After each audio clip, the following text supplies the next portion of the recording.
যেমন বিজ্ঞান অভিশাপ বটে তেমনি আশীর্বাদও বটে, কিন্তু আশীর্বাদটা সবাই তো কাজে লাগাচ্ছে না।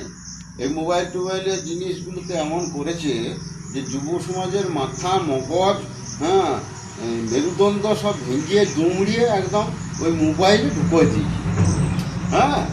মোবাইলের ভিতরে ঢুকি আর কিছু নিয়ে করে তারা যে ভালো জিনিসটা চিন্তা করবে, ভালো যে নিবে, সেই জিনিসটার দিকে তারা যাচ্ছেই নেই। তাদের ওই মগজগুলো তো মাথাগুলো তো ওইরকম করে দিয়েছে, নিয়ে মাথাতে ওই রকমই চিন্তা, ওইগুলি দেখবে, ওইগুলি ভাববে।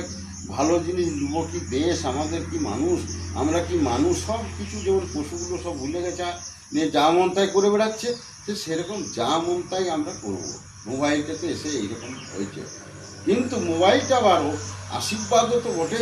যে কী কী কত লাভ তাদের মধ্যে, ছেলে স্কুলের পড়াশোনা হবে, শিক্ষা হবে, সহজে অনেক কিছু পেয়ে যাব আমরা, সব জিনিস আমাদের কত